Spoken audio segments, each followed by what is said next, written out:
सर्वप्रथम पूज्य महाराज जी के श्री चरणों में प्रणाम। लाइव कथा श्रवण कर रहे सभी कथा प्रेमी जन जो भारत ही नहीं अपितु संपूर्ण विश्व से इस कथा का श्रवण कर रहे हैं, श्री कृष्ण कथा का, वह भी मिथिला कुंज की पावन धरा श्री वृंदावन से, श्री ब्रज की इस पावन धरा से, जहां पिछले 29 वर्षों से निरंतर श्री युगल नाम संकीर्तन चल रहा है। इस स्थान से आप सब लोग जो कथा श्रवण कर रहे हैं, उन सभी का हृदय की गहराइयों से बहुत बहुत स्वागत, बहुत बहुत अभिनंदन, बहुत बहुत आभार। मैं आप सबको एक मिनट मिथिला कुंज से परिचय करवाऊं, यहाँ के इस स्थान के बारे में।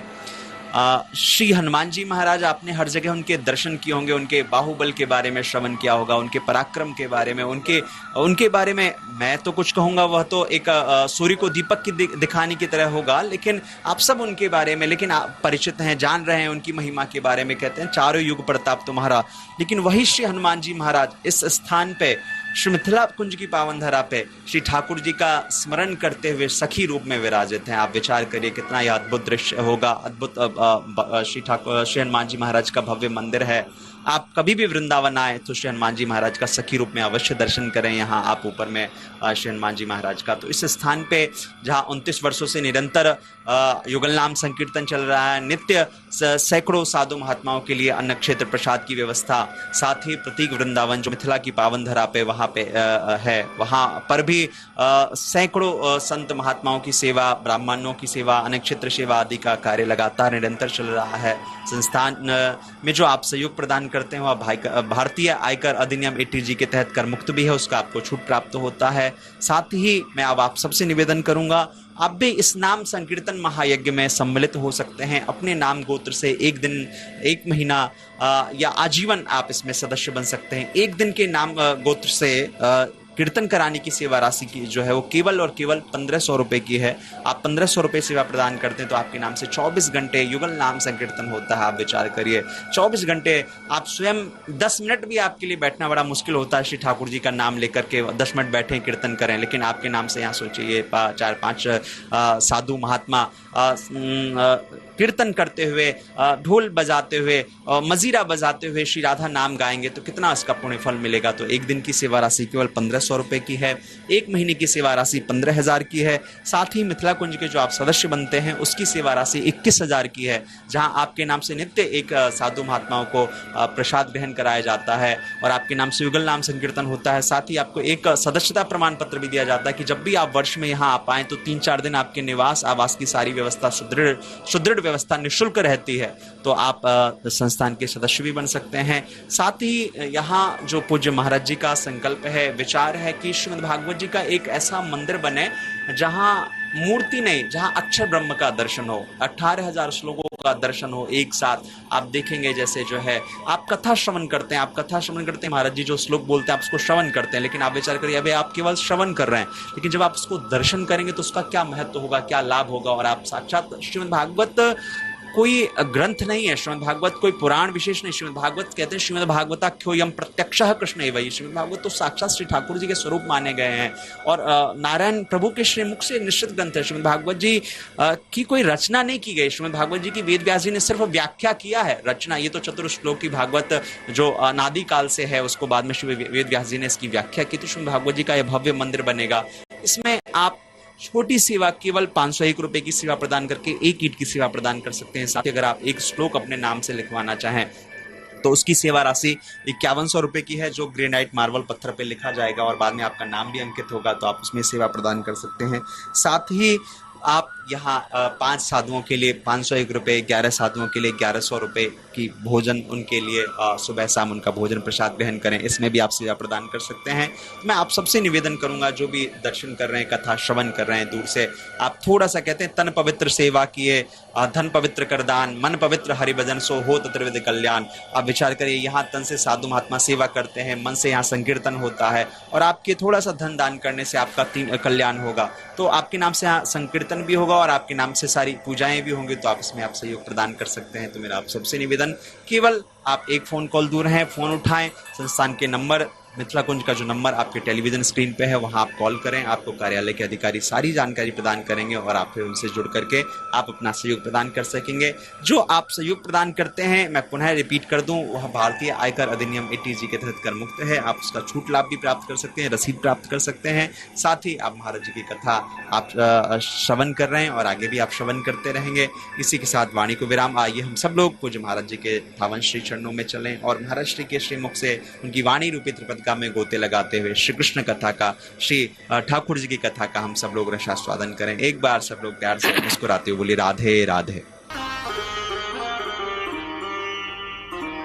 और जब सत्संग में रुचि हो जाता है तो सदगुरु की कृपा, और सदगुरु की कृपा तब कि गुरु के द्वार पर हो सकता है हम सेवा करते करते कष्ट भी हो, कोई अपमान भी कर दे, किसी के उन्नति को देखकर व्यक्ति के अंदर जलन भी आ जाए, लेकिन मान लेना कि अब तक आपके ऊपर सदगुरु की कृपा नहीं है। जलन तो उन व्यक्ति को आता है जिसके ऊपर ईश्वर की कृपा नहीं, शास्त्र की कृपा नहीं, सदगुरु की कृपा नहीं। और चौथा है आत्म कृपा। यह आत्म कृपा बहुत विशिष्ट है। आत्म कृपा हम लोग कहते हैं हम तो रोज पूजा करते हैं लेकिन कुछ फल कहाँ मिला। हम तो रोज भगवान के भजन करते हैं, मेरे जीवन में तो कुछ परिवर्तन हुआ ही नहीं। हम तो रोज बांके बिहारी के दर्शन करने के लिए वृंदावन धाम, ऐसे भी लोग हैं जो दिल्ली से सीधे गाड़ी पर बैठकर 3 घंटे में वृंदावन में बिहारी जी के दर्शन करके लौटकर तब दुकान खोलते, फिर भी महाराज मेरे अंदर शांति नहीं है। तो समझ लो आत्म कृपा। आत्म कृपा मतलब उतनी तत्परता से आपने अभी तक अपने उद्धार के लिए, अपने कल्याण के लिए वो सोचा ही नहीं, जिससे आपके अंदर वो सुख और वो शांति मिलेगा। जब आप स्वयं को आत्म कृपा के अनुभव करने लग जाएंगे। आत्म कृपा के विषय में ही देवर्षि नारद जी ने भक्ति देवी से कही कि जीवन में चिंता तो हर प्राणी के अंदर है, लेकिन श्री कृष्ण चरणाम भोजम स्मरम दुखम गमिष्यति। एकमात्र भगवान के चरणार बिंद का आश्रित लेकर ही प्राणी का कल्याण होगा। और वो आश्रित क्या है? तो हर पल हरि का भजन करो, प्रभु का भजन करो, उनका स्मरण करो, उनका गुणगान करो। चाहे आप राधे श्याम बोलो, चाहे आप सीताराम बोलो, चाहे आप गिरधर बोलो, चाहे आप गोपाल बोलो, किसी भी परिस्थिति में उनका स्मरण करो, कल्याण ही होगा। और यही पुकारना चाहिए, हरि का भजन करो, हरि है तुम्हारा, हरि का भजन करो। सब भाव के साथ मीठे मीठे ताली बजाते हुए पुकारो, हरि का भजन करो, हरि है तुम्हारा, हरि का भजन करो, हरि है तुम्हारा, हरि है तुम्हारा, हरि है तुम्हारा, हरि है हमारा, हरि का भजन करो, हरि तुम्हारा, हरि का भजन करो, हरि है तुम्हारा।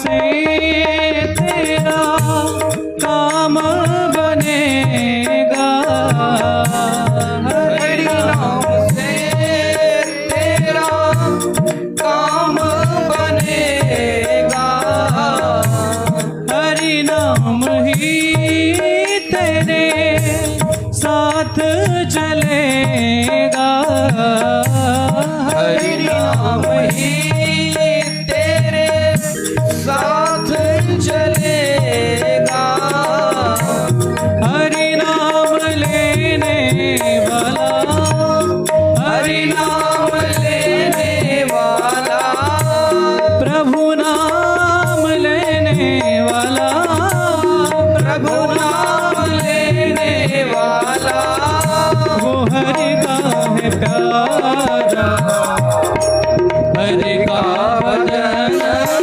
करो, हरि है तुम्हारा, हरि का भजन करो, हरि है तुम्हारा, हरि का भजन करो, हरि है तुम्हारा, हरि का भजन करो, हरि है तुम्हारा।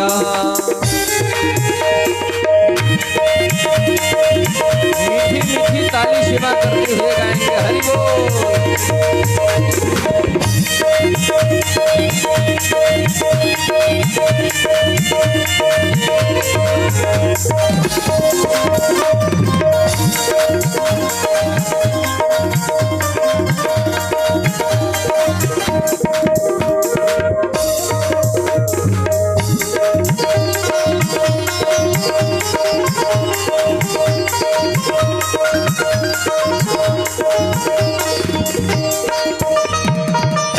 कोई कहे राधे श्याम, कोई कहे सीताराम, कोई कहे राधे श्याम, कोई कहे सीताराम, कोई गिरधर गोपाल, कोई राधा माधव लाल, कोई गिरधर गोपाल, कोई राधा माधव लाल, वही हरि दीन बंधु, वही हरि दीन बंधु, वही हरि करुणा सिंधु, वही हरि करुणा सिंधु, नमो बारंबार, हरि का भजन करो, हरि है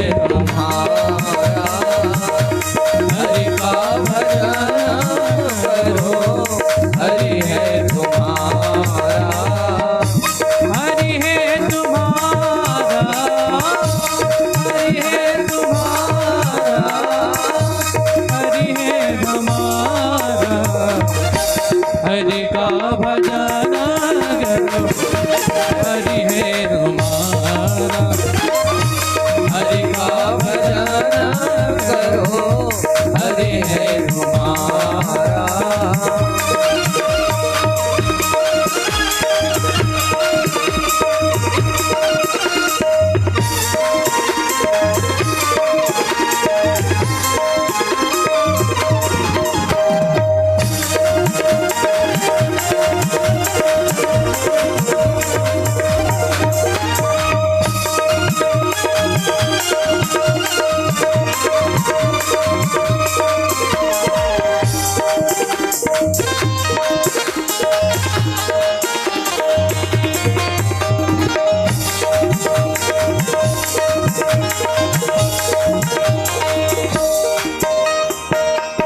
दीनों पर दया करो, बने तो सेवा भी करो, दीनों पर दया करो, बने तो सेवा भी करो, मोह सब दूर करो, प्रेम हर से ही करो, मोह सब दूर करो, प्रेम हरि से करो, यही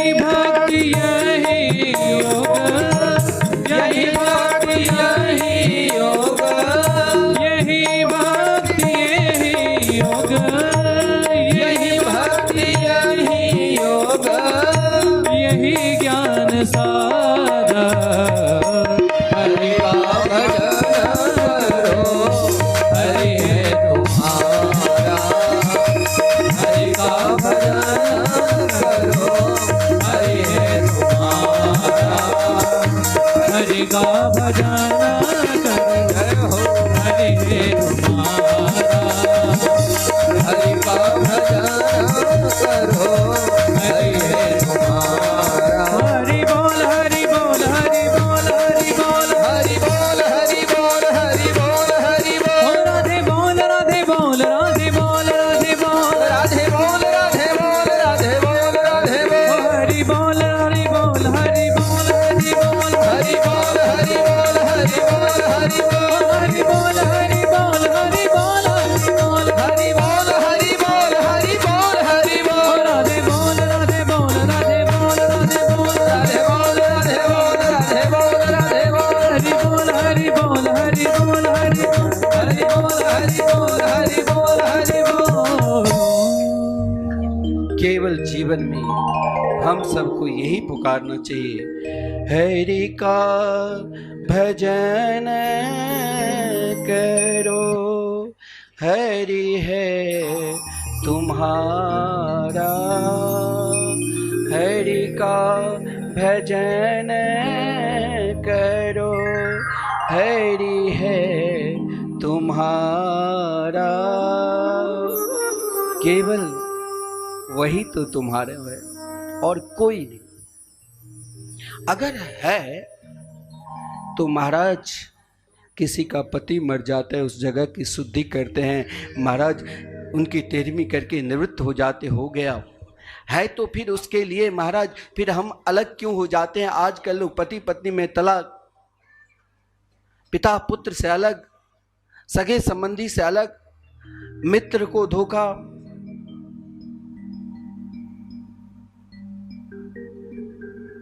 परंतु एक है, वो कौन? तो प्रभु। देवर्षि नारद जी ने ज्ञान को भी देखिए, जीवन का ज्ञान ऐसा नहीं हर व्यक्ति का ज्ञान है। एक पशु भी आप पालते हैं ना, आजकल शहरों में सब कुत्ता पाल रखा है, वो दिन रात भोगते रहते महाराज, उनके लिए 2-4 नौकर लगा रहता है। पूरे जन्म कुत्ता भी पुण्य क्या होगा, इसीलिए बढ़िया सुंदर। और एक ऐसा भी है जिसको डंडा लेकर हम मारकर भगाते हैं, परंतु उसके अंदर भी एक साधारण महाराज गांव में भी घूमता है, उसको 2-4 रोटी आप रोज दो तो वो भूखने लग जाएगा। आपके दरवाजा पर कोई आ गया तो उसके अंदर भी ज्ञान हो जाता है कि इस व्यक्ति ने हमें रोज रोटी खिलाया। आप महाराज एक तोता भी पालते हैं तो उसको आप महाराज सीताराम राधे श्याम बुलवाते तो बोलने लग जाते हैं। एक पशु के भी वो ज्ञान हो जाता है। कोई भी पशु आप पालते हो, वो यही चाहते हैं स्वामी हमारे हैं, इनकी रक्षा करना चाहिए। और आप सब तो जानते हैं पूज्य गुरुदेव जहां भी कहीं रहते हैं, उनके सबसे प्रिय उनके लिए उत्सव है कि लोग अधिक से अधिक भोजन करें। उनकी खुशी होती है, प्रसन्नता होती है। जितने लोग भोजन करते हैं, ये तो आप सबका अनुभव है, यहाँ जितने लोग बैठे हैं, कि गुरुदेव को 2 चीज बहुत प्रिय है।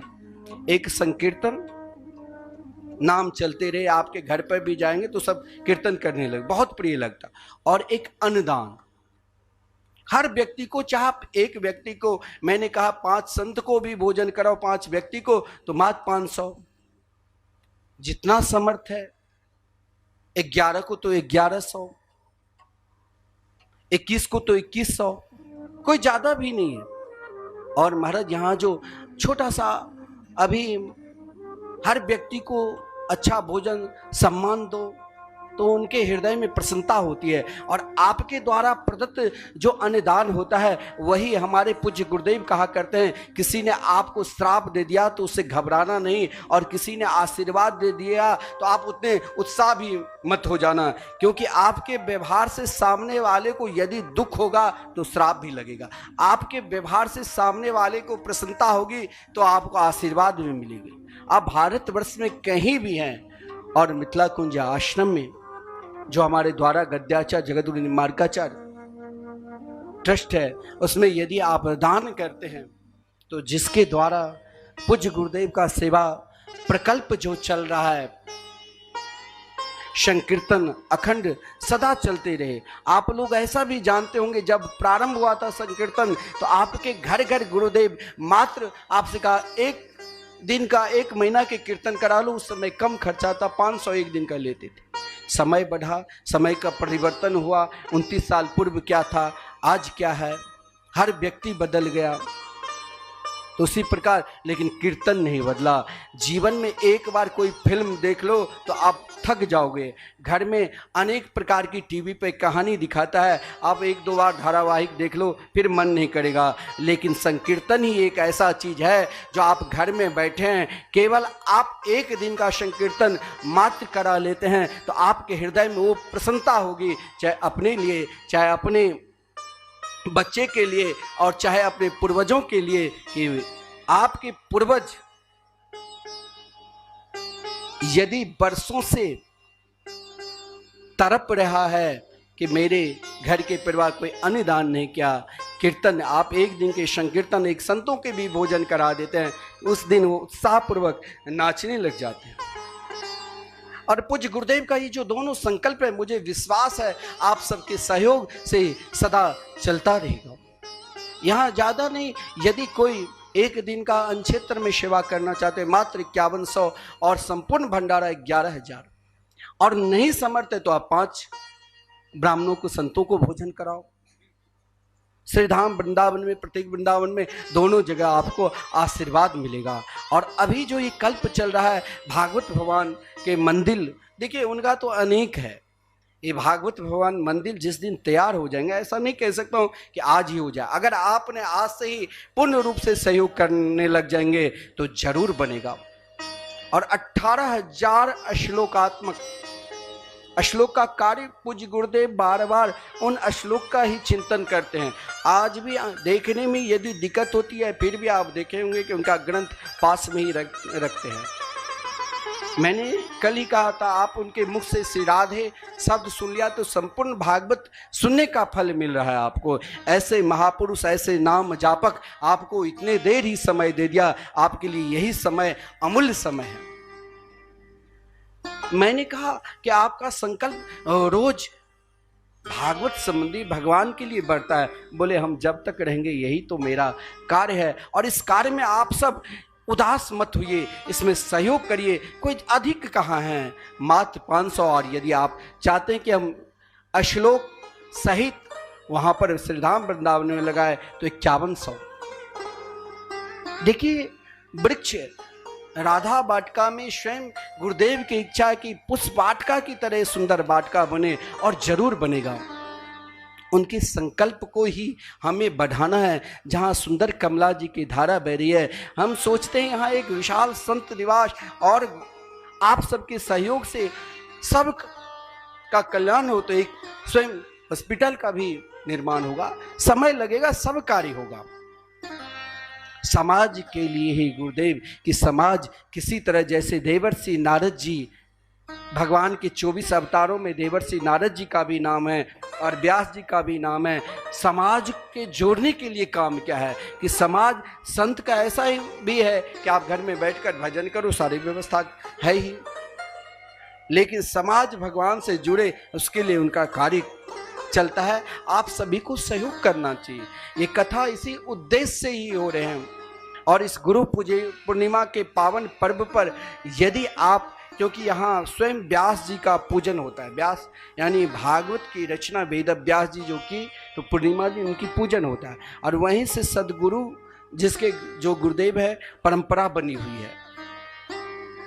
तो हम सब अधिक से अधिक भागवत भगवान के मंदिर के लिए, अन्य क्षेत्र के लिए और संकीर्तन के लिए, जो हमारे पंडित जी आप सभी को नित्य बताते हैं कि किस प्रकार दान करना चाहिए, दान से कल्याण ही होता है। देवर्षि नारद जी भक्ति, ज्ञान और वैराग्य को भागवत के माध्यम से आज आपने पूज्य गुरुदेव के द्वारा बहुत सुंदर भक्ति के विषय में आज श्रवण किए। ऐसा नहीं है जो भागवत श्रवण करने से धुंधकारी का भी कल्याण हुआ। धुंधकारी यानी कथा ऐसी है जो सुंदर एक उत्तम तुंगभद्रा नाम के नदी है, जहाँ सुंदर उत्तम नाम के नगर है, कहीं पत्तन भी कहा गया है। और उस नगर में आत्मदेव जी नाम के ब्राह्मण रहते थे, जिसकी पत्नी के नाम थी धुंधली। लेकिन महाराज धुंधली हर हमेशा कर्कशा क्रोध में ही रहती थी, दूसरे की निंदा करती थी। आत्मदेव जी को सुख नहीं मिला, लेकिन उसी सुख के लिए संतान के लिए प्रयत्न किया। अंत में आत्महत्या के लिए प्रयत्न किया। स्वयं संत ने आकर आत्मदेव जी को समझाया और आत्मदेव जी को फल दिया। देखिए ऐसा नहीं है, कभी जीवन में ये नहीं सोचना चाहिए कि मेरे ऊपर कृपा नहीं है भगवान की, मेरे ऊपर शायद गुरु की कृपा नहीं। क्यों नहीं है? संत तो कृपा की, संत ने तो आत्मदेव जी को फल दिया। लेकिन कहा अगर तुम जब कृपा चाहते हो तो उस कृपा के साथ तुम्हें भी अपने जीवन में कुछ ना कुछ आचरण करना पड़ेगा। बिना सही आचरण से उस फल की कैसे प्राप्ति कर लोगे? आत्मदेव की कामना थी पुत्र की, आत्मदेव की इच्छा थी संतान कोई हो जाए, लेकिन उनकी पत्नी की थी बिना परिश्रम से। जीवन में हर चीज के लिए परिश्रम करना पड़ता है, प्रयास करना पड़ता है। पहले प्रयास करो, लेकिन उस प्रयास के लिए कुछ आचरण भी करना पड़ेगा। और जैसे संत ने फल दिया, अपनी पत्नी को दी और कहा, संत फल देने वक्त आत्मदेव को कुछ पत्नी को नियम कहना पालने के लिए, सत्यम शौचम दयादानम मेक भक्तम तु भोजनम वर्षा विधि स्त्रिया कार्यम तेना पुत्रोति निर्मल। सत्य, एक ही बात सुन लो, सत्य कौन है? सत्य ही नारायण है। सत्यव्रतम सत्य परमति सत्यम, सत्य यानी भगवान के नाम है। आगे जाओ ही नहीं। सद्गुरु के वचन मानकर जीवन में यदि हमने सत्य को पहचान लिया, जीवन में यदि हमने सत्य को भजने लगा, जीवन में यदि हमने सत्य पर चलने लग गया, तो क्यों नहीं मेरे हृदय से गोकर्ण आएंगे। और यदि हम सत्य को त्याग देंगे, सत्य को त्यागा यानी भगवान के मार्ग से हम विरुद्ध हो गए, तो आचरण कैसे सोच आचरण सही हो सकता है, कैसे दया उत्पन्न हो सकते हैं, और कैसे हम दान दे सकते हैं। जो भगवान के भजते हैं, जो सत्य पर चलता है, उनके हृदय में ही दान करने की प्रवृत्ति होती है। एक मजदूर पूज्य गुरुदेव के पास आया, बोले आज के मजदूरी का पैसा गुरुदेव मैं आपको देना चाहता हूँ, ताकि एक दिन का संकीर्तन मेरे नाम से हो जाए। गुरुदेव ने कहा आप तो स्वयं मजदूरी करें। बोले नहीं गुरुदेव, मैंने तो उस सत्य को पहचान लिया कि जीवन में भगवान का नाम ही सब कुछ है, उन पे ही चलना चाहिए। गुरुदेव के हृदय में बहुत प्रसन्नता हुई। तो कहने का तात्पर्य सत्य पे चलना चाहिए, लेकिन सत्य के अधिकारी कौन नहीं हो सकता है?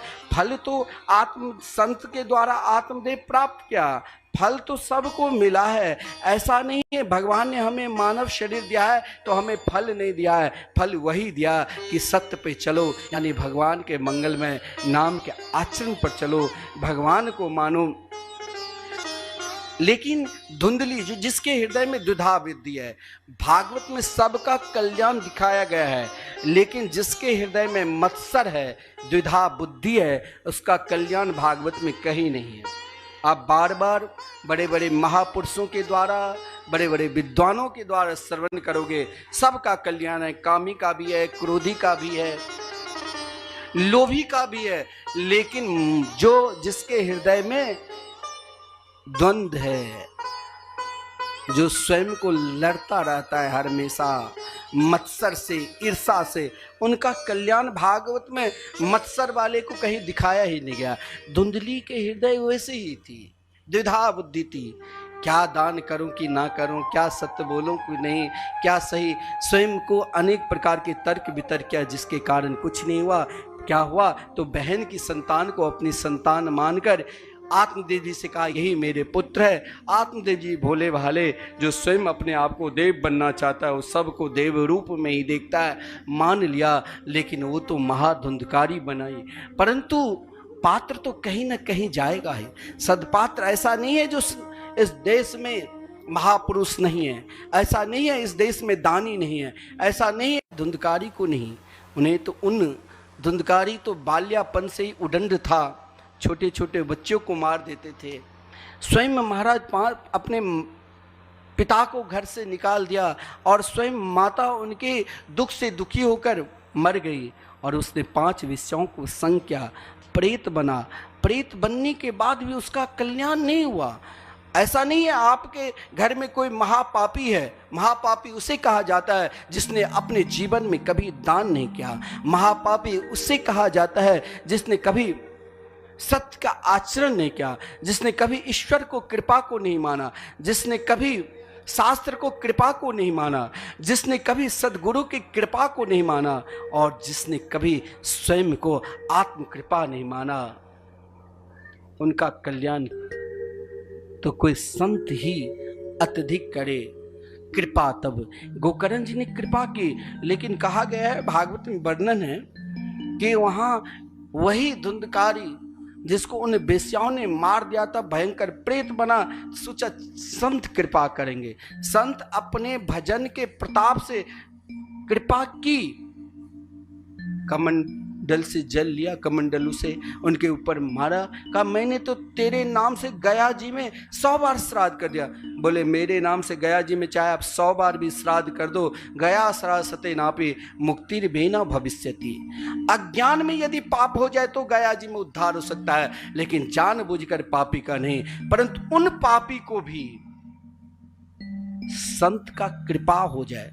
एक जगह भागलपुर की बात है, एक संत से मैंने सुना, वहाँ पे एक बहुत बड़ा धनवान व्यक्ति सेठ, जिसने 3.5 करोड़ के कोठी बनाया था, बहुत सुंदर पुराने जमाने के समय, जिसमें अनेक रूम थे, किसी में सोने के, किसी में घूमने की, सारा चीज 20-25 रूम था। वो कहीं किसी काम के बसात 10 साल के लिए बाहर चले गए। घर में कभी दीपक नहीं, देखिए घर में जरूर, जिस घर में कहा गया है 7 दिन तक दीपक नहीं जलता है वहां प्रेत का वास होता है। जिस घर में कभी 7 दिन के अंदर यदि भगवान के एक बार भी नाम का उच्चारण नहीं होता है, समझ लेना उस घर में दरिद्रता की वास हो जाएगी, धन रुकेगा ही नहीं।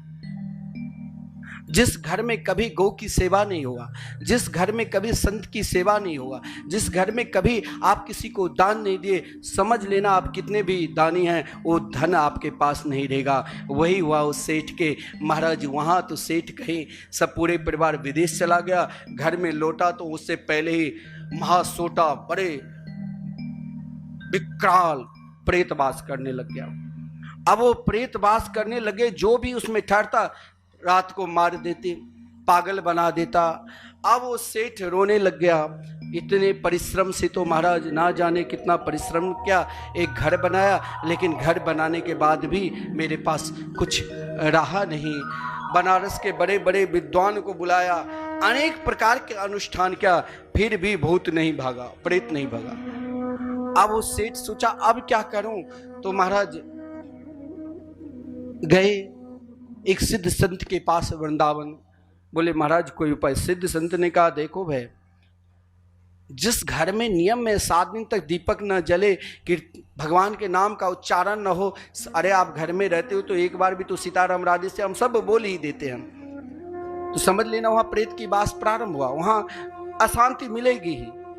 अब उसने कहा, संत ने एक काम करो मेरे पास, जितने भी कमरा है सब में 1 साल तक संकीर्तन कराओ और भागवत के पाठ।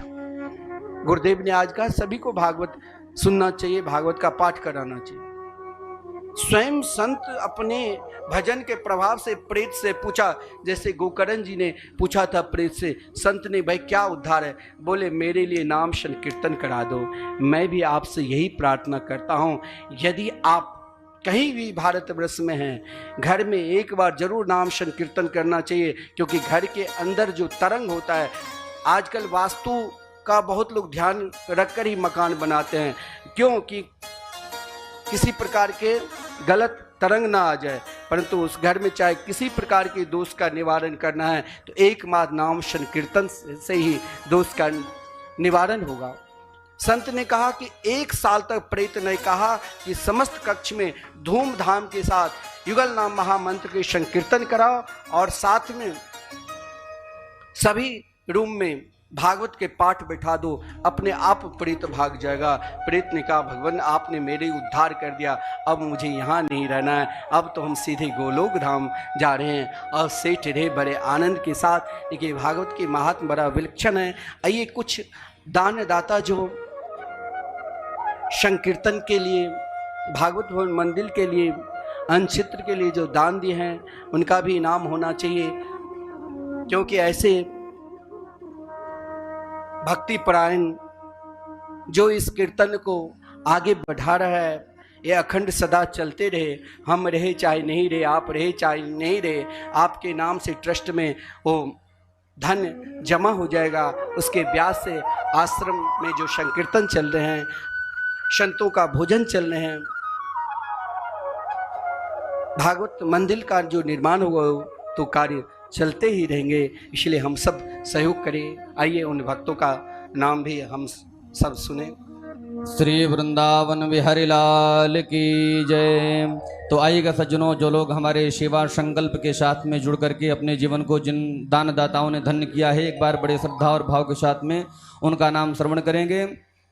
श्रीमान गंगा प्रसाद शर्मा जी, जो कि आगरा उत्तर प्रदेश के निवासी हैं, ये मिथिला कुंज वृंदावन के आजीवन सदस्यता को स्वीकार करते हुए हमारे संस्थान को 21,000 रुपए की सहयोग राशि प्रदान किया है। निवेदन करूंगा एक बार इनके लिए जोरदार तालियों से स्वागत करेंगे।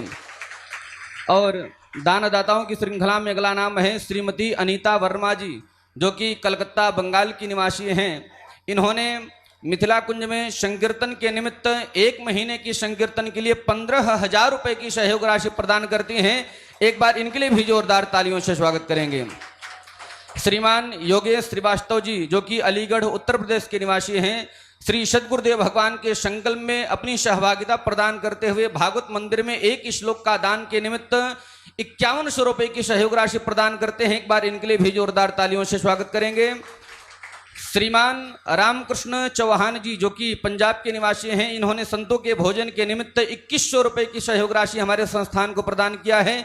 एक बार इनके लिए भी जोरदार तालियों से स्वागत करेंगे। श्रीमान गंगा प्रसाद यादव जी, श्रीमान लक्ष्मी यादव जी, जो कि प्रतीक वृंदावन बथई मनीगाछी बिहार के निवासी हैं, इन्होंने 1 दिन के संकीर्तन के लिए 1500 रुपए की सहयोग राशि प्रदान किया है। एक बार इनके लिए भी जोरदार तालियों से स्वागत करेंगे। श्रीमती इंदू देवी जी, श्रीमान जयप्रकाश मिश्र जी, श्रीमान मिहिर कुमार मिश्र जी, प्रतीक वृंदावन बिहार के निवासी हैं, ये भी श्री सद्गुरुदेव भगवान के संकल्प में अपनी सहभागिता प्रदान करते हुए भागवत मंदिर के निमित्त 1 श्लोक का दान करते हुए 5100 रुपए की सहयोग राशि प्रदान करते हैं। एक बार इनके लिए भी जोरदार तालियों से स्वागत करेंगे। श्रीमान किशन लाल जी, श्रीमती पुष्पाबाई जी, देखिए ये जो नाम है हमारे पास में कल भी आया था। इन्होंने कल संतों के भोजन के निमित्त दान दिया था और आज इन्होंने केक काट करके मनाएंगे। हम अपने बच्चे के जन्मदिन के पावन पर्व पर श्रीधाम वृंदावन मिथिला कुंज में जो अखंड संकीर्तन चलता है, उसके निमित्त 1 दिन के संकीर्तन के लिए 1500 रुपए की सहयोग राशि प्रदान करता हूं। निवेदन करूंगा एक बार इनके लिए भी जोरदार तालियों से स्वागत करें। और श्रीमान दुलीचंद भाटिया जी, जो कि इंदौर मध्य प्रदेश के निवासी हैं, इनका भी फोन आया था। आज इनके विवाह की 40वीं वर्षगांठ है। आज इन्होंने अपने विवाह वर्षगांठ के उपलक्ष्य में 1 महीने के लिए संकीर्तन को बुक कराया है। इसके निमित्त 15,000 रुपए की सहयोग राशि हमारे संस्थान को प्रकट किया है। निवेदन करूंगा एक बार इनके लिए भी जोरदार तालियों से स्वागत करेंगे। और दानदाताओं की श्रृंखला में अगला नाम है श्रीमान मनोज सिंह जी, जो कि बिहार के निवासी हैं, संतों के भोजन के निमित्त 500 रुपए की सहयोग राशि प्रदान करते हैं। एक बार इनके लिए भी जोरदार तालियों से स्वागत करेंगे।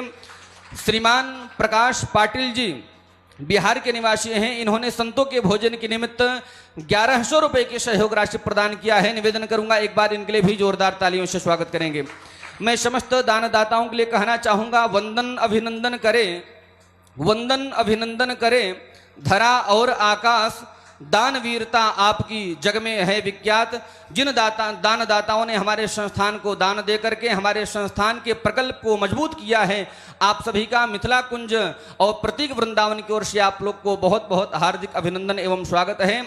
मैं निवेदन करूंगा जो लोग फेसबुक, यूट्यूब चैनल, और मैं निवेदन करूंगा जो लोग यूट्यूब चैनल के माध्यम से अथवा टीवी चैनल के माध्यम से इस कथा से जुड़ रहे हैं, हमारे आश्रम का यूट्यूब चैनल है, आप लोग यूट्यूब चैनल को खोलें, उसमें मिथिला कुंज सर्च करें और मिथिला कुंज चैनल को सब्सक्राइब करें और अधिक से अधिक संख्या में इस चैनल को शेयर करें ताकि अधिक से अधिक जनमानस में भागवत का प्रचार और प्रसार हो सके। तो मैं निवेदन करूंगा जो लोग यूट्यूब चैनल, फेसबुक और श्रद्धा चैनल के माध्यम से इस कथा को जुड़ रहे हैं, अधिक से अधिक संख्या में हमारे संस्थान को अपना दान प्रदान करें ताकि हमारे संस्थान के द्वारा जो सेवा प्रकल्प चल रहा है श्री सद्गुरुदेव भगवान के सानिध्य में यह सतत चलता ही रहे। आइए अब हम लोग प्रवेश करते हैं पूज्य महाराज श्री के सानिध्य में। श्री वृंदावन बिहारी लाल की जय। श्रीमद् भागवत महापुराण की महिमा आप पूज्य गुरुदेव के द्वारा श्रवण कर रहे हैं। केवल मैं प्रतिनिधित्व के लिए इस व्यासपीठ पर बैठता हूँ। जब संत के वचन मानकर उन व्यक्ति का कल्याण हो सकता है, 1 साल तक संकीर्तन कराया और भागवत के पाठ तो उनका कल्याण हुआ, तो हम लोग भी भागवत भगवान के शरणागति को स्वीकार कर स्वयं भागवत स्वरूप गोकर्ण जी भी धुंधकारी के कल्याण के लिए 7 दिन के भागवत का संकल्प लेकर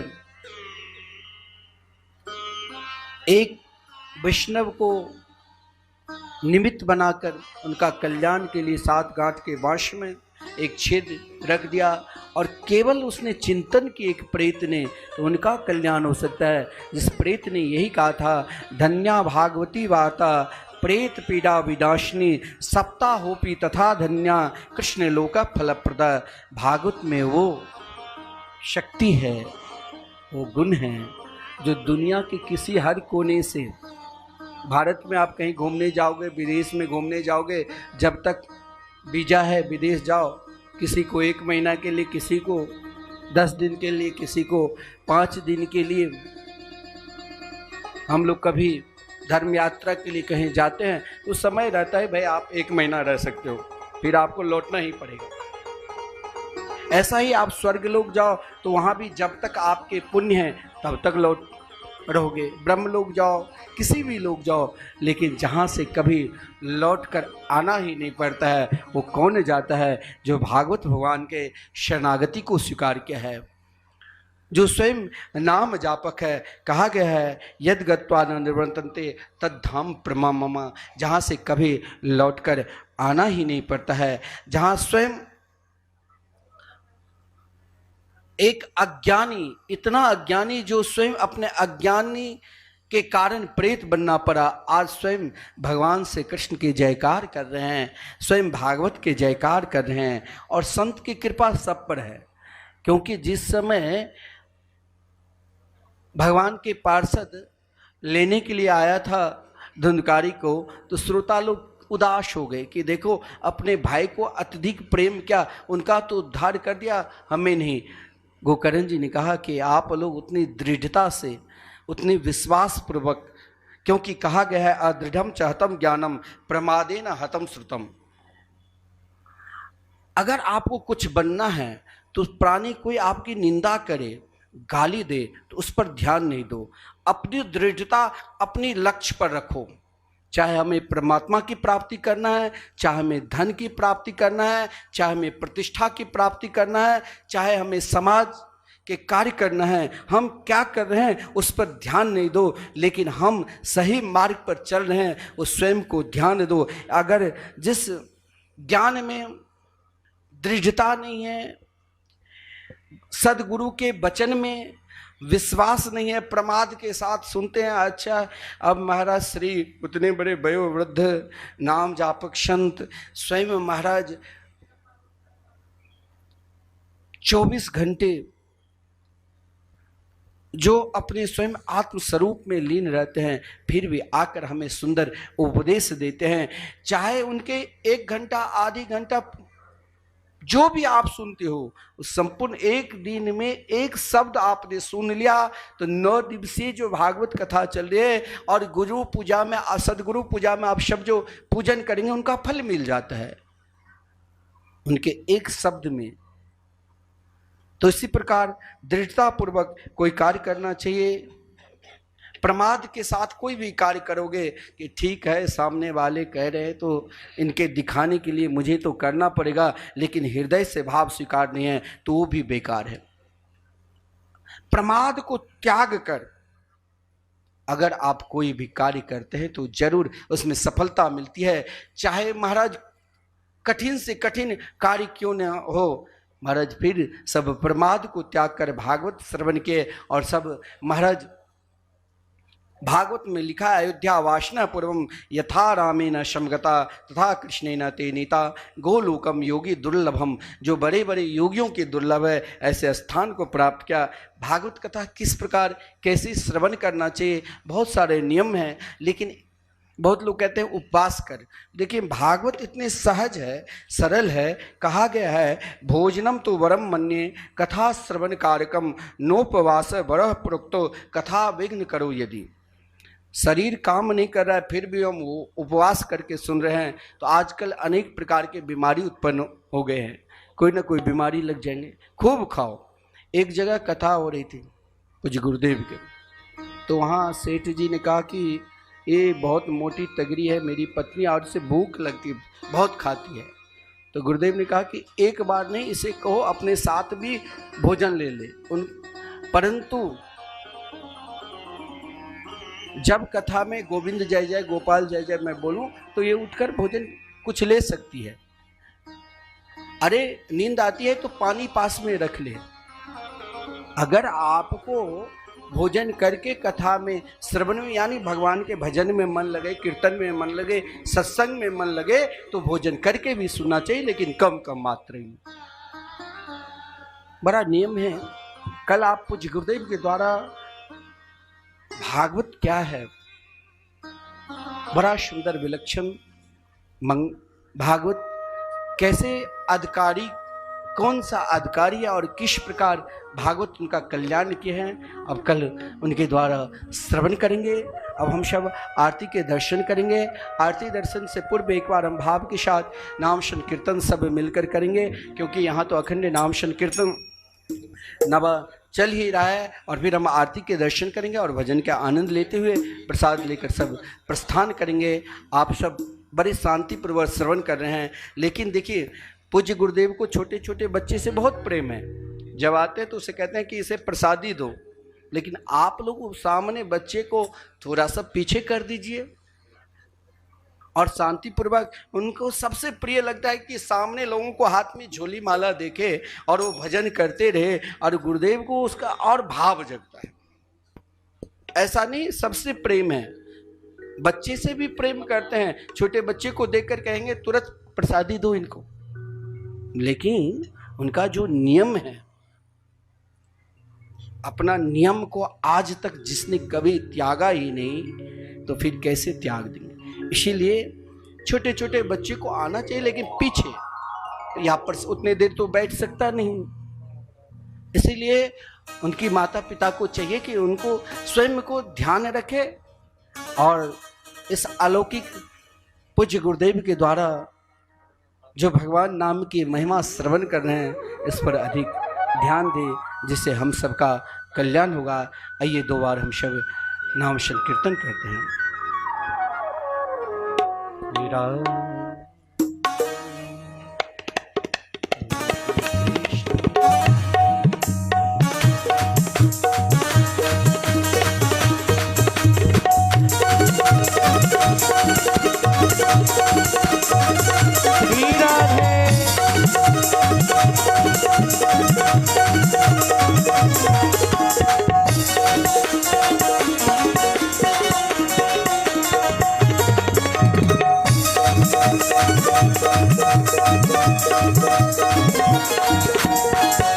तेरी बिगड़ी बना देगी, तेरी बिगड़ी बना देगी, तेरी बिगड़ी बना देगी, तेरी बिगड़ी बना देगी।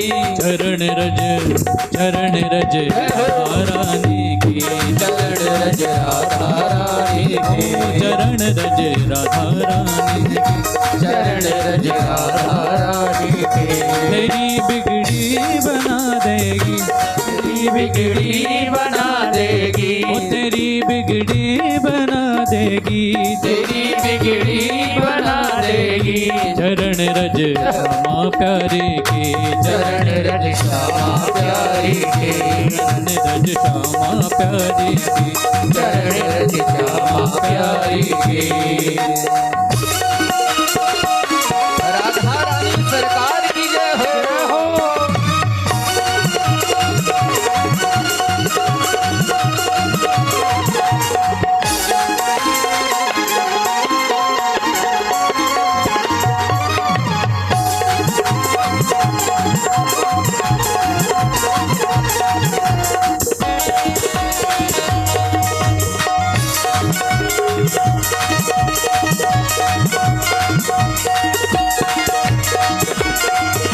तू बस एक बार श्रद्धा से लगा कर देख, मस्तक पर लगा कर, देख मस्तक पर लगा कर, देख मस्तक पर। तू बस एक बार श्रद्धा से लगा कर देख कर, मस्तक पर लगा कर, देख मस्तक पर हो लगा कर, देख मस्तक पर। सोई सोई सोई सोई किस्मत जगा देगी, कोई किस्मत जगा देगी। हो चरण रज श्यामा प्यारे की, चरण रज श्यामा प्यारी के, चरण रज श्यामा प्यारे की, चरण रज श्यामा प्यारे की। तेरी बिगड़ी बना देगी, तेरी बिगड़ी बना देगी, ओ तेरी बिगड़ी बना देगी, तेरी बिगड़ी बना देगी। चरण रज श्यामा प्यारे की, चरण रज श्यामा प्यारी के, चरण रज श्यामा प्यारे की, चरण रज श्यामा प्यारी के। राधे कृष्णा कृष्णा कृष्णा, राधे राधे कृष्णा कृष्णा कृष्णा, राधे कृष्णा राधे कृष्णा कृष्णा कृष्णा, राधे कृष्णा राधे कृष्णा कृष्णा कृष्णा। ओ राधे कृष्णा कृष्णा कृष्णा, राधे राधे राधे कृष्णा राधे कृष्णा कृष्णा कृष्णा, राधे राधे। राधे श्याम श्याम श्याम, राधे राधे राधे श्याम श्याम श्याम, राधे राधे। राधे कृष्णा कृष्णा कृष्णा, राधे राधे राधे श्याम श्याम श्याम, राधे राधे राधे कृष्णा कृष्णा कृष्णा, राधे राधे राधे श्याम श्याम श्याम, राधे कृष्णा कृष्णा कृष्णा, राधे राधे राधे श्याम श्याम श्याम, राधे राधे। राधे कृष्णा कृष्णा कृष्णा, राधे राधे श्याम श्याम श्याम, राधे राधे। श्याम श्याम, राधे राधे श्याम श्याम, राधे राधे श्याम श्याम, राधे राधे श्याम श्याम, राधे राधे। राधे कृष्णा राधे राधे राधे कृष्णा राधे राधे, राधे कृष्णा राधे राधे, राधे श्याम राधे राधे, श्याम श्याम, राधे राधे राधे राधे राधे राधे, श्याम श्याम, राधे राधे श्याम श्याम राधे ओ राधे। कृष्णा कृष्णा राधे राधे, कृष्ण कृष्ण राधे राधे, श्याम श्याम, राधे राधे श्याम श्याम राधे राधे, कृष्णा कृष्णा राधे राधे। कृष्ण कृष्ण राधे राधे।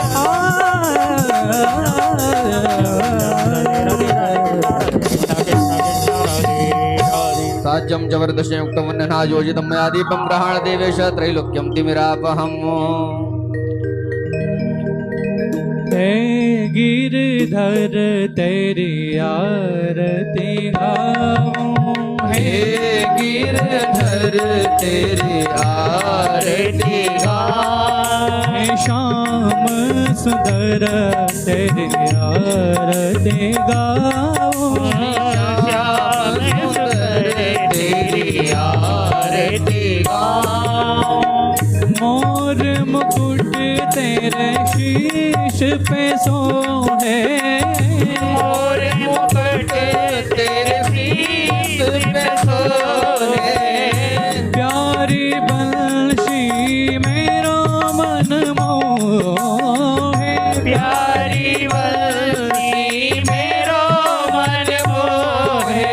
युगल छवि के नित दर्शन पाओ, श्री बांके बिहारी तेरी आरती गाऊं। ओ चरणों से निकली गंगा